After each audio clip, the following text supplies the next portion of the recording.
হ্যাঁ কি হয়েছে ইয়াত আজি? আমৰা অলপ আগত ইয়াত দোকানত বহি আছোঁ আৰু চাহ খাই আছোঁ। ঠিক এনেকুৱা সময়ত এটা বাইক আহিল। বাইক আহি কিনে ইয়াত মাটিত দম ৰাখি দিছে ঝাণ্ডু। এইটো 4 লাইন ৰোড হয় হা, ৰোডটো গোটাই ক্লিয়াৰ আছে। তাৰ ভিতৰত ইহঁতে ইয়াত মাটি দি বন্ধ কৰিছে, অভাৰ ব্ৰিজ দি যাব নোৱাৰে, সেইকাৰণে বন্ধ কৰিছে।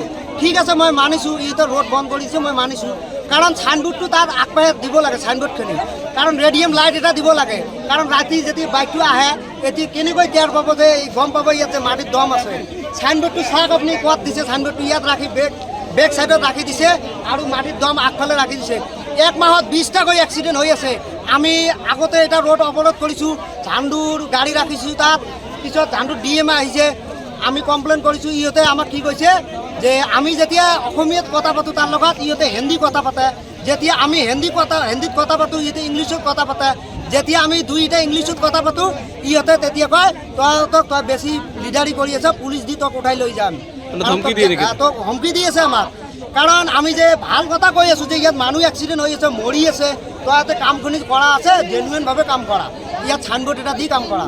ইহঁতে এইটোও নকৰে। আৰু আমি যদি পাব্লিক যদি কোনোবাই কথা পাতোঁ ইহঁতে পুলিচৰ হুমকি দি আছে। কাৰণ এইটো কাৰণত আজি ৰোড অৱৰোধ কৰা হৈছে।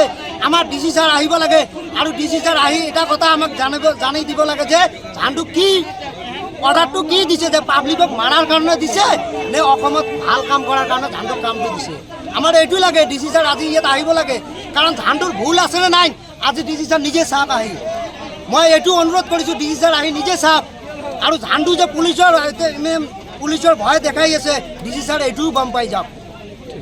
যিকোনো খবৰৰ বাবে যোগাযোগ কৰক 7099017330 লগতে 7099017110 নম্বৰত।